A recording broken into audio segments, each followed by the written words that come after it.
Sebenarnya si Afan Kurniawan ini hanya berniat untuk berangkat dan harapannya ketika pulang itu dia bisa membawa rezeki untuk keluarganya di rumah. Namun takdir pun berkehendak lain.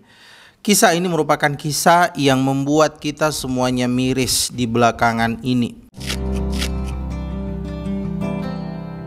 Pada malam 28 Agustus 2025, seorang remaja berusia sekitar 21 tahun, Afan Kurniawan, itu menjadi korban dari keganasan mobil dari Brimob. Yang kalau misalkan kita lihat pun, si Afan ini ternyata bukan merupakan masa aksi dari demo tersebut. Dia hanya berniat untuk mengantarkan orderan bagi customer yang ada di tempat tersebut.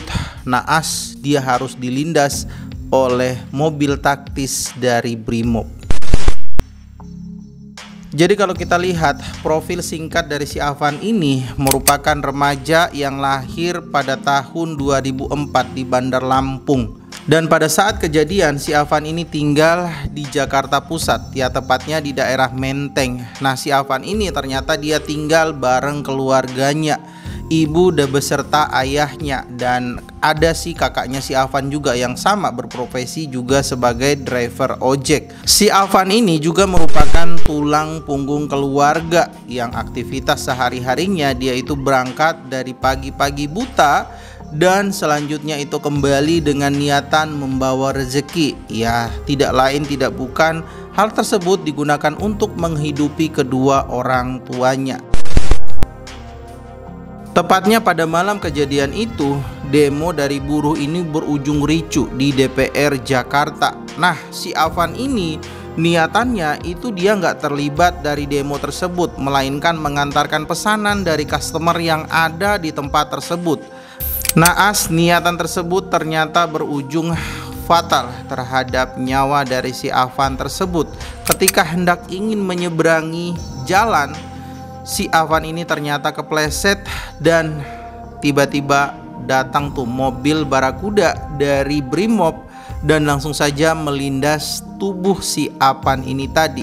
Dan kalau misalkan kita lihat, ternyata si Afan ini juga sempat tuh dilarikan ke rumah sakit, namun nyawanya tak tertolong. Mobil yang melindas si Afan ini itu kisaran beratnya itu antara 12 sampai dengan 14 ton.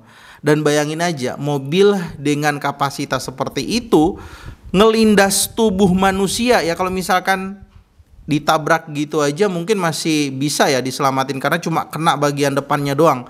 Nah, kalau misalkan ini udah ketabrak kemudian dilanjutkan buat dilindas, ya kemungkinan buat selamatnya sih 50-50. Dan benar saja nyawa dari si Afan itu tidak tertolong. Serontak kematian si Afan itu memicu emosi dan gelombang protes besar-besaran.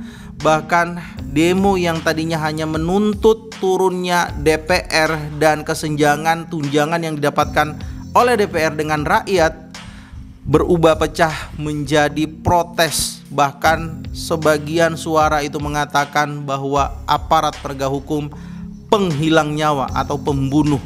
Setelah kejadiannya si Afan ini, mencuatlah 7 terduga pelaku yang terlibat dalam kejadiannya si Afan ini tadi.